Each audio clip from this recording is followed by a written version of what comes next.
Olá, nós estamos começando mais um Especialize, um programa do grupo Ser Educacional nas redes sociais.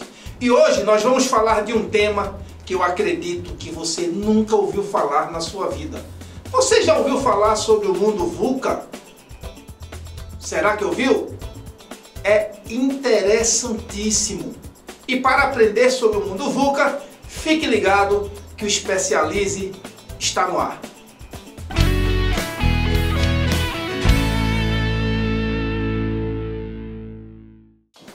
É isso aí. Hoje estamos no Especialize falando do tema o mundo VUCA. Para falar desse tema, nós estamos aqui com a presidente da Associação Brasileira de Recursos Humanos de Pernambuco, a Ana Carla Cantarelli. Seja bem-vinda, Ana. Muito obrigado por estar conosco. Um prazer, Tibério. Eu que agradeço o convite, uma alegria. Rapaz, primeira pergunta. Que diacho é mundo VUCA? Porque VUCA pra mim só me lembra VUCA. Tem alguma coisa a ver, não? Olha, não exatamente diretamente, mas se a gente fizer uma correlação no final, pode ajudar a gente a fazer as associações.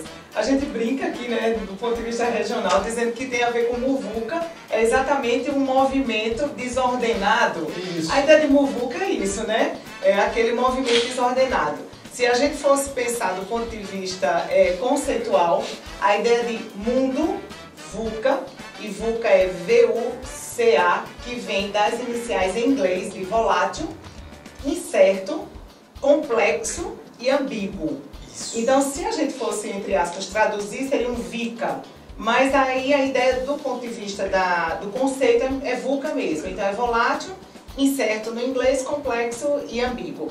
Então esse é o mundo que nós estamos vivendo atualmente. E é esse que a gente ainda não tem um nome, ou a gente acha que não está acostumado com o nome, mas é esse mundo mesmo, com toda essa efervescência que a gente está vendo. Em resumo, tem a ver realmente com a muvuca, Tem, né? nesse sentido tem, porque a gente está falando, quando a gente fala de muvuca regionalmente, é exatamente essa ebulição, essa efervescência. E o mundo VUCA é exatamente a construção das situações em que nós estamos vivendo, em que traz a volatilidade das coisas, então o V vem disso, de que as coisas passam muito rápido. Quando você vê, parece que você não construiu, porque ela se esvai pelas mãos, a gente quando vê passou. O I, né, de incerteza, do inglês, e aí esse U traz essa condição da incerteza, você não tem mais certeza de nada. A gente vive num mundo em que não existem mais certezas. Inclusive os especialistas usam, por exemplo, uma incerteza concreta, o fato de Donald Trump ter ganho a eleição dos Estados Unidos. Se você fizer uma leitura absolutamente dentro daqueles moldes que nós tínhamos em leitura anterior, Tibério, a gente olhasse o mundo e dissesse assim, a China, ele nunca vai ganhar, tá tudo certo, Hillary tem todos os deputados, Hillary tem toda a base, tá tudo certo, contado, estruturado, o que acontece? Donald Trump ganha. Se eu disser que pra mim não foi surpresa. Foi não. Vou dizer por quê? Porque se você analisar dentro desse contexto sociocultural, Sim. ele representa o verdadeiro norte-americano e não o hispânico. Exatamente, que era a base dela, A né? base dela. A bandeira dela. Isso. Exatamente, mas essa é uma leitura dentro dessa visão que a gente já tem do mundo. Então, muito provavelmente essa leitura que você faz, ainda que de forma inconsciente, já é o movimento que você vê no mundo. Então, talvez dificilmente a gente tivesse uma quebra de paradigmas para ter uma mulher defendendo essa posição, também tem isso, a gente tem que considerar, defendendo uma posição dessa dentro dos Estados Unidos. Aí você vê essa volatilidade, a incerteza das coisas, a gente não tem mais garantia de que as coisas são como a gente tinha no passado. Lembra quando a gente estudava causa e efeito? Sim, sim. Então, né, teoria de Pareto, a gente vê tudo bem arrumadinho, tudo, e a gente não tem mais essa certeza. A complexidade das coisas, que é o C, de quantas variáveis tem numa condição. Para você ter uma noção, e aí trazendo uma questão muito atual para a gente, a questão de gênero, por exemplo. Se você fosse cadastrar hoje no Facebook, não sei quantos de vocês sabem disso. Se você fosse cadastrar hoje no Facebook, você tem 52 opções de gênero. 52. É esse silêncio mesmo que você faz toda vez. Toda vez as pessoas ficam meio perplexas assim. Gêneros, inclusive, que nós não conhecemos. Por quê? Porque que já estão catalogados, inclusive em estudos, as pessoas se identificam com ele, mas efetivamente não está no nosso cotidiano. Isso é a complexidade do que nós estamos vivendo, isso é um dado de complexidade. E a ambiguidade, que é exatamente essa condição de que você não tem mais essa garantia que as coisas só são desse jeito. Tudo é relativizado. E veja se não é assim hoje. Você te faz uma pergunta para superar ele, depende do contexto. Sobre que ótica você está fazendo a análise? Não, mas você tem que considerar outra coisa também. Então, tem essa ambiguidade junto com volatilidade, incertezas, complexidade, faz esse mundo ter essa característica que a gente está vivendo. E nós já estamos nele. Não é um mundo que a gente está descobrindo ainda. A gente ainda não sabe muito bem como lidar com algumas coisas. Mas nós já estamos assim. Porque essa é a sensação.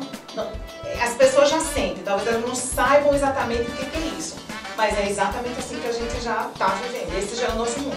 E a gente falou aí da Hillary, do Trump, e aí eu pergunto, é verdade que surgiu no exército norte-americano na década de 90? É exatamente essa a ideia.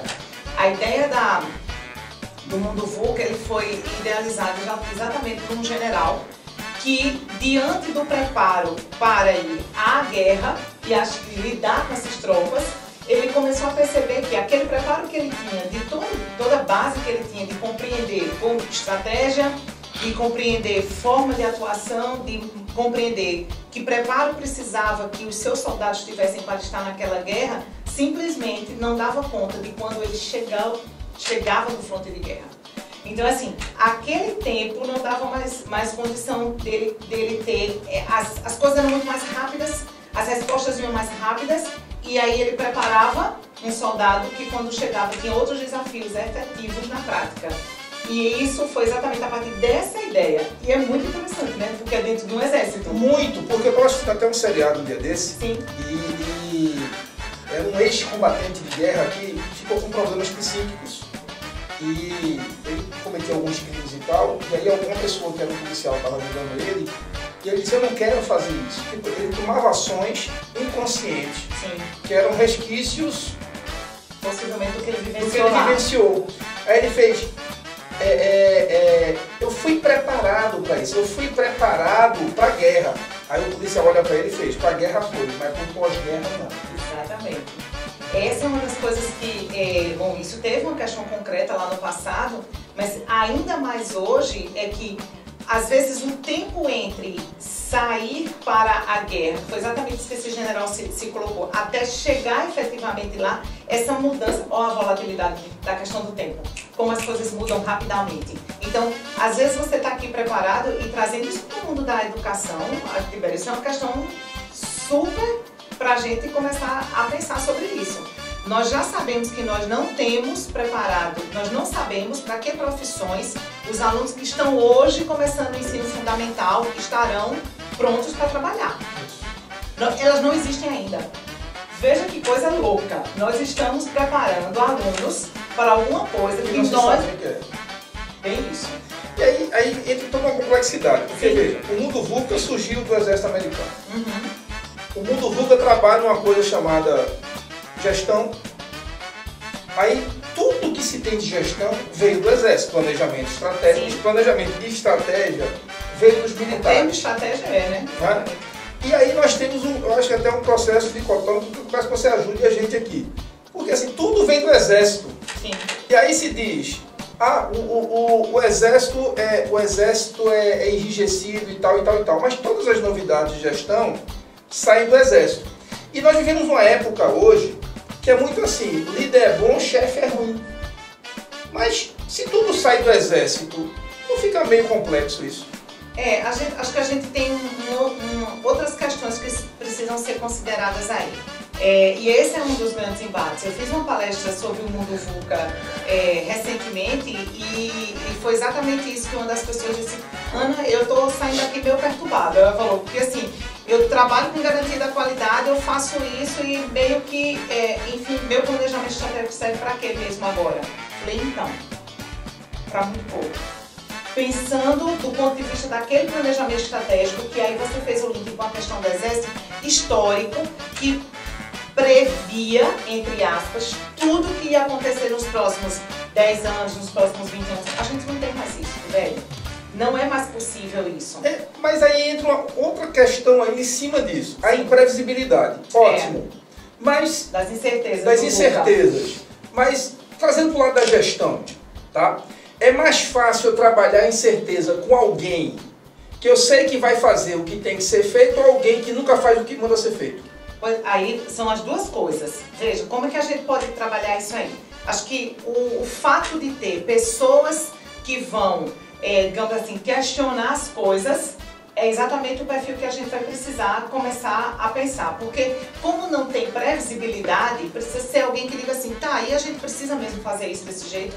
Por que eu tenho que usar essa metodologia? Esse é um ponto. Do outro lado, eu vou precisar, essa mesma pessoa, veja que não são duas pessoas diferentes, essa aqui é a sacada. Vai ter que ser a mesma pessoa usando competências diferentes em momentos diferentes. De poder dizer assim, opa, vamos pegar isso que tem de novo agora e vamos fazer isso acontecer. Então eu preciso do questionador que pondera, que começa a pensar sobre, ok, como que eu posso fazer isso melhor e eu também não preciso repetir o que eu fiz no passado. E ao mesmo tempo, eu preciso dessa pessoa que se adapte facilmente ao que vai acontecer. Esse é o desafio. Pois é, e aí para mim é um grande desafio pelo seguinte, Taylor já dizia em 1885 que a grande massa operacional você não pode deixar com que ela pense a empresa, porque senão você vai ter grandes problemas. E nós estamos falando de uma época em que quem estudava, estudava. Sim. Nós estamos hoje numa época em que nós temos alunos que terminam a graduação e mal sabem ler e escrever. Sim, os analfabetos funcionais. E esses analfabetos funcionais, porque a gente tem acompanhado, pelo menos o que eu acompanho, diversas empresas, diversos empresários que eu converso, velho, além de não saber de nada, acha que sabe de tudo, quer ganhar uma fortuna e questionar tudo. E aí quem está errado? Porque eu vejo o pessoal dizer que o exército é rígido, é ultrapassado. Mas aí surge agora o mundo VUCA e sai novamente do exército. Quer dizer, pelo que tudo que eu estudo de gestão, dos milhares de anos até recente, as melhores sacadas gerenciais saem do pseudo retrógrado do exército. Tanta gente fora do exército estudando desenvolvimento, inovações, idealizações gerenciais e mais uma vez o exército surge com a inovação. Eu acho meio uma contradição no processo. Aparentemente sim. Acho que a gente tem aí um olhar dicotômico mesmo para a situação. Assim, acho que um recorte que precisa ser feito e pensado é que de verdade não é todo o exército, né? Então a gente está falando de um exército americano e a gente está falando de um exército americano que trabalha, inclusive, toda a base de inteligência. Veja, a gente não está falando aqui, para ficar claro, que a gente não está fazendo uma defesa ao armamento, né? Não é isso que a gente está dizendo. A gente está dizendo que existe uma complexidade toda uma base estrutural. Isso, estrutural, ok. De outra banda, o que startou-se lá no passado e até agora, mais recentemente mesmo com a ideia do mundo VUCA, precisa ser, na verdade, é um reflexo do que está acontecendo e precisa ser analisado e avaliado a partir do que é a realidade que está trazendo. Acho que um dos cuidados que nós vamos precisar ter diante dessas questões é o olhar para a geração. Então veja, não há como a gente dizer assim, essa é uma geração que tem essa característica e por causa disso a gente rotula como sendo isso ou aquilo outro. A gente já está falando de novos modelos. Nós já estamos falando, por exemplo, que é possível ter um Prachá e uma Ana na faixa dos 40 anos que conseguem trabalhar adaptativamente no mundo VUCA, talvez melhor do que muita gente de 20. Sim. Entende? Então, assim, a gente descaracteriza esses modelos de que a gente tem gerações marcadas por datas. Eu digo mais, infelizmente, eu acredito que mais uma vez quem vai sofrer com isso é a geração Y, não a Z nem a X. Sim, aquela que era talvez a mediana anterior, que seria a X nossa. Isso. Exatamente, pelas extremidades. É possível que isso aconteça. O que talvez a geração Y tenha de diferente disso é que a capacidade de aceitação do novo na percepção deles. Isso. Entende? Isso. É mais fácil para eles do que para a gente. Dentro do conceito que a gente vem trabalhando, você trabalha muito com comportamento organizacional. Sim. Por mais que a gente não queira, a gente sempre divide as gerações, né? Existe a limitação tecnológica da geração X em relação à geração Y, mas existe uma capacidade de uma abertura para o aprendizado que a Y não tem.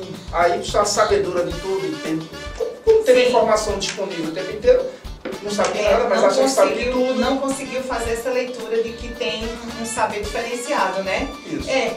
Eu não sei se não sabe. Existe uma diferença de saber e saber onde está. Sim, acho que era isso que eu ia chegar. Veja, o que a gente tem aí, do ponto de vista histórico, Tibério, que a gente tem um conteúdo efetivo da geração X, que a gente tem isso, que a gente estudou, que a gente foi atrás, ok. Aí a gente tem uma geração Y que transcendeu essa questão de alguns paradigmas que nós tínhamos do que era aprendizado e do que era saber.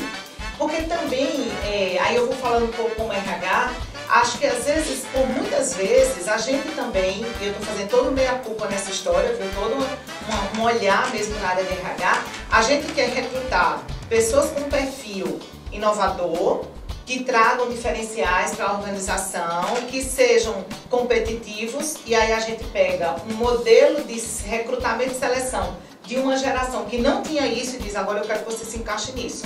Gente, essa equação não vai fechar nunca. É como você colocar um retângulo dentro de um triângulo. Não vai. Isso não vai caber. Então, esse é um olhar. De outro lado, o que a gente já sabe é que também a gente tem um movimento, falando de gerações, a gente tem um movimento nesse mundo atual, talvez que a gente nunca tenha tido, no mundo VUCA, a gente nunca tenha tido antes. Que a gente tem uma valorização sendo retomada do grupo maior de 45 anos. Sim. A exemplo, por exemplo, da Gol, que tem uma atividade, um programa para maturidade, para recrutar maturidade. Mas eu concordo com Pois você. é. Mas por que essa valorização? Pelo que eles têm para emprestar, para conduzir para a Mas organização. também não está correlacionado ao que se esperava da Y que não teve nessa década? Eu acho que são duas entregas diferentes, Tibério. Sabe por quê? Porque essa maturidade aqui, nem a gente teria com pessoas maiores de 45, né? Mas assim, eu não estou dizendo que eles não entregaram porque eles são incompetentes. Eu tô dizendo, eles não entregaram porque era expectado deles algo que eles não podiam dar. Ah, sim, ok. Estava se esperando alguma coisa que não conseguia. Concordo com você. Desde que até 2010, quem tinha mais de 30 era velho, quem tinha menos de 40, não, quem tinha mais de 30, quem tinha menos de 30 era novo, quem tinha mais de 40 era velho. Era. Aí sobrava 10 anos ali que você tinha que fazer sua vida profissional inteira, como se fosse possível. Isso.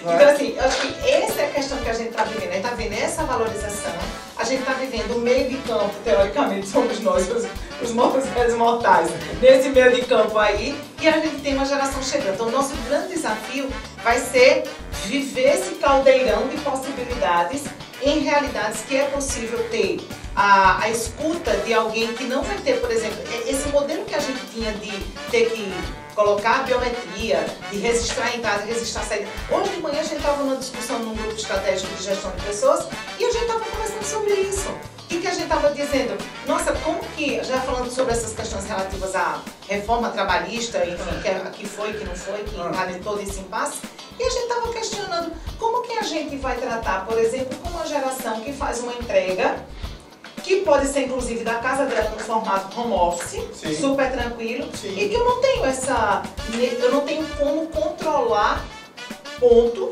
nem a entrega dela nesse sentido, mas eu tenho um resultado, porque o nosso modelo de avaliação mas aí vem a pergunta, anterior. Mas aí vem a pergunta, diante da experiência que eu tenho, sim, em várias empresas e pessoas. O problema não está justamente porque quando se dá isso à nossa população, eles não entregam pela questão cultural. Se você lembrar a propaganda do lançamento do carro, o cara chega atrasado no trabalho, aí não tem ninguém. Não tem ninguém, só o zelador. Aí faz, cadê todo mundo? Saber não, o patrão comprou o carro tal. Porque quem comprasse o carro ganhava uma viagem para qualquer lugar do mundo. Ah, tá. Então, é a imagem que as multinacionais têm no brasileiro. Quer dizer, se o patrão não está, ninguém vai trabalhar. Para que trabalhar? Então, no momento que eu dou, porque eu vejo que isso tem funcionado muito em nível estratégico. Beleza. Tu pega alguém de alta formação, alta responsabilidade, ele não vai jogar fora uma carreira, um patamar que ele chegou, estando no home office e sem fazer nada. Mas no nível operacional, o que eu acompanho é diferente. Se eu dou e saio, não é feito. Tá. Mas aí depende do nível operacional. Só para a gente ampliar um pouquinho a discussão sobre isso. O que a gente está falando aqui, por exemplo, especificamente numa entrega de nível de tecnologia, por exemplo, área de TI, sim, aí não querem mais, não querem esse formato de ter que bater ponto, ter que fazer isso. Por quê? Porque ele senta na praia, boa viagem, se for necessário, com o notebook dele e um celular, e ele entrega um programa em qualquer lugar do mundo. Ele trabalha, mas a área de tecnologia tem uma exceção. Tá, é isso, mas o que eu estou dizendo assim, a área é por área, não é mais pelo perfil da geração. É isso que eu quero pra gente ponderar, entendeu? Porque é o tipo da entrega da área, então a tecnologia consegue fazer isso. Quando a gente vai, por exemplo, para uma área operacional de fabril, por exemplo, reconheço que ainda é um grupo, talvez pela própria construção que nós tivemos, ainda é um grupo que tem uma tendência de trabalhar mais sobre esse olhar. Aí eu quero voltar para aquela questão de chefia e liderança. Porque aí talvez tenha muito mais uma responsabilidade para a gente pensar do ponto de vista de liderança do que especificamente do perfil das pessoas. Por que que eu trabalho com desenvolvimento de liderança há 18 anos na minha vida. E dentro desse olhar, esse perfil de liderança também foi sendo modificado. As pessoas funcionavam como antigamente, vulgarmente se dizia, entre aspas, no chicote. O chicote do ponto de vista simbólico, mas era exatamente aquela ideia que remetia à escravidão. Então, se eu estou mandando você fazer, você faz do jeito que eu estou fazendo. Hoje, eu tenho inclusive uma empresa que é minha cliente de um bom tempo já, acho que mais de 15 anos, e ela tem, o trabalho dela é basicamente mão de obra. Então, a empresa é uma manufatura fabril. Dentro dessa realidade, hoje, eles já têm dificuldade em ter esse perfil atual para ser essa pessoa que vai começar lá no operador. Aí volta para aquilo que você dizia. Talvez a facilidade de acesso a informações, esse clique fácil, essa entrega rapidinha que a gente tem hoje na maioria dos lugares para as coisas que a gente quer, fez com que esse jovem de 18 anos, entrando no primeiro emprego, operador, mão de obra, não tem nenhum ensino médio ainda concluído, ache que pode sentar numa cadeira maior em pouco tempo. Daí a gente tem uma liderança que ajuda esse cara a dizer assim, a gente pode aproveitar o teu melhor aqui, mas a gente precisa pontuar isso, você precisa entregar aquilo, aí a liderança faz toda a diferença. É uma sugestão. Aí a gente vai discutir daqui a pouco se isso tem efeito de verdade. Tá bom, sim. Gente, nós estamos aqui hoje falando do mundo VUCA com a presidente da BRHPE, Ana Cantarelli. Nós estamos indo para um intervalo e a gente volta já com especialistas. Não sai daí não.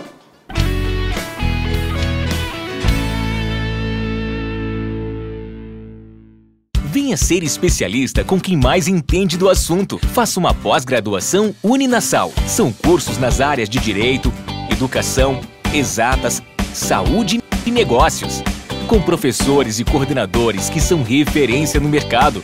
Confira os cursos presenciais e à distância em uninasal.edu.br ou ligue 4020 9734. Uninasal, formando vencedores.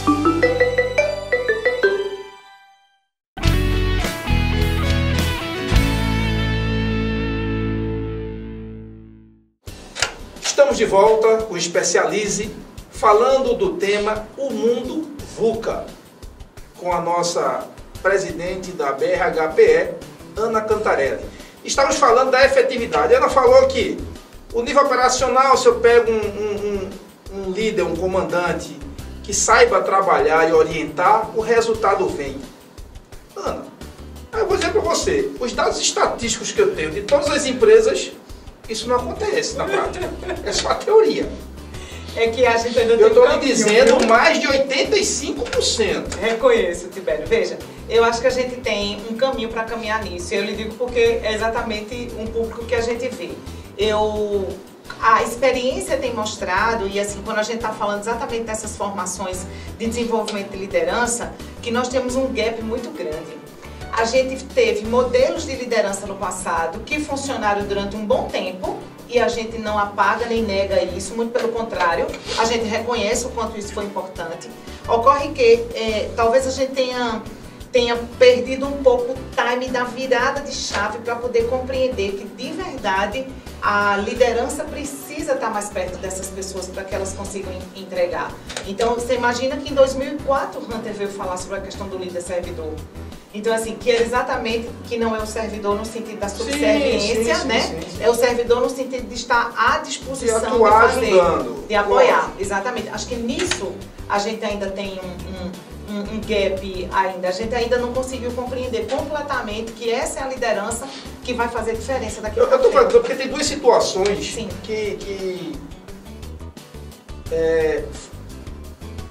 me aguçam muito estudar e pesquisar a respeito na prática, a execução nas empresas. Né? Primeiro, o que eu vejo nas empresas é uma preocupação muito grande em treinar os líderes. Sim. Mas o líder é alguém que tem uma pseudo-formação social, acadêmica e profissional aguçada, maior. Sim, teoricamente. E ele tem uma base muito maior de quem não tem. Aí eu preparo quem já está pseudo-preparado, mas eu não vejo treinamento para liderado. Aí o líder quer executar, mas não consegue porque o liderado, ele não sabe o papel dele, ele não sabe para que ele está ali, por que ele está ali, como ele deve agir. Isso eu vejo, e isso é nacional. Concordo com você. Né? E aí, para concluir essa linha de raciocínio, eu estou falando porque aí a teoria fica lindo quando eu treino liderado, que tem que ser líder, que tem que... Tá? Porque para mim, chefe e líder é a mesma coisa. Né? Não é o nome que muda. É a atuação. Até porque, pelo conceito técnico, chefe não tem nada de pejorativo. Chefe é como um grupo para dar resultado para a empresa. Eu sou chefe. Né? Então, assim, tem um vídeo rodando na internet, sensacional, por sinal, de um cara que fala assim, uma historinha que fala assim, o cara chega pro pai, chega pro grupo e fala, ó, meu pai tá velho, meu pai já devia ter deixado a empresa há muito tempo, eu assumi, eu já tenho 30 anos, já estou pronto, eu me formei não sei aonde, fiz curso fora não sei onde, pererei, pororô, aí o cara faz, tá, a empresa tem quantos anos? Ele, tantos anos, quantos funcionários? Tantos mil funcionários. Pererei, tá, aí começa a responder.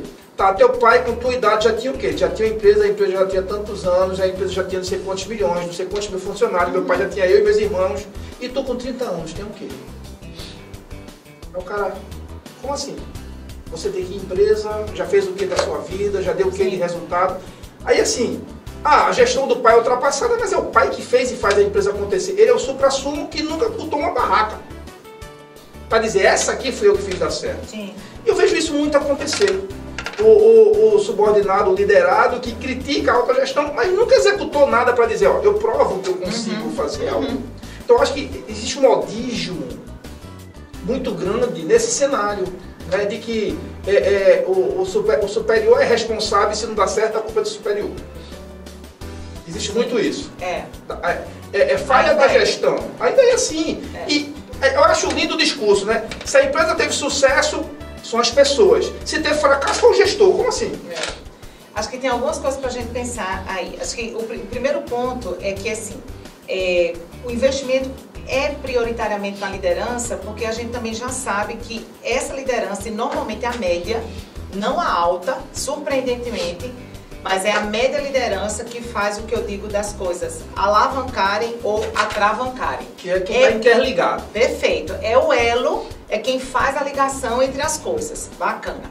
Quando a gente diz que liderado às vezes não está preparado, e eu reconheço que isso é verdade, ocorre que quando a gente trabalha esse líder, pressupõe-se que ele vai ter, mesmo com todo o formato que ele já tem, ele vai ter algumas habilidades. O que eu penso que a gente já tem estruturado em liderança hoje é que o fato dele ter uma graduação ou uma pós-graduação isoladamente, que seja aqui tudo aspiado, isoladamente não garante que ele vai ter uma questão de liderança estruturada, porque é comportamental. Concordo com você, e até porque um dos pontos que eu estava pesquisando, né, para aprender mais sobre o mundo VUCA, até para que minha equipe não vire uma muvuca, a multidisciplinaridade, quase não sai. Difícil, multidisciplinaridade. Né? Tem que existir para lidar com a complexidade do mundo VUCA. E aí, minha gente, essa multidisciplinaridade quer dizer o quê? Faça várias pós-graduações, né? Veja só, você pode até, se está pensando sobre isso, é como se fosse mesmo. Você precisa ter uma condição de compreender sobre vários aspectos. Quando a gente está falando de mundo VUCA, a gente vai, inclusive, no contraponto dessa gestão de liderança, onde esse líder pensa e prepara liderado para baixo, como se fosse apenas uma relação unilateral. É exatamente o contrário. Quanto mais você é membro de equipe, liderado, Quanto mais você conhece, quanto mais você sabe, mais possibilidade você tem de fazer essa movimentação. Inclusive, porque já se falando sobre o mundo VUCA, já se projeta que no futuro, cada dia mais nós teremos menos caixinhas, como a gente diz, de organogramas, e nós teremos mais projetos sendo entregues e trabalhados interfaceados. Então é super possível, Tibério, que no projeto você seja meu gestor, porque você é o gestor do projeto, e eu estou com a minha expertise à disposição desse projeto, e num outro projeto que esteja acontecendo em paralelo, eu seja a sua líder e você esteja colocando a sua expertise nisso. Isso é parte do mundo VUCA. Existem algumas empresas, poucas no Brasil, mas que já trabalham com células autogeridas. Exato. Isso. Essa é a ideia. Pronto. O mundo VUCA, nesse sentido da complexidade, da multidisciplinariedade, ele vem trazer exatamente isso. Então, veja, todo mundo vai ter que aprender um pouco sobre essa questão de ter liderança, de ter a liderança. Que competências vão ser necessárias para esse novo mundo? Porque não vai adiantar eu saber somente eu ter essa condição de conduzir quando eu não tenho a condição, por exemplo, de em algum momento ser conduzido. E saber com clareza que em algum momento você é meu gestor. Mesmo que no momento seguinte eu precise estar à frente de um projeto e a gente precisa tratar numa relação inversa, digamos assim. Ao mesmo tempo, quem tem essa maturidade de compreender diversos universos, ter saberes complementares, super indicado, assim, é o que a gente mais fala hoje em dia. Então, assim,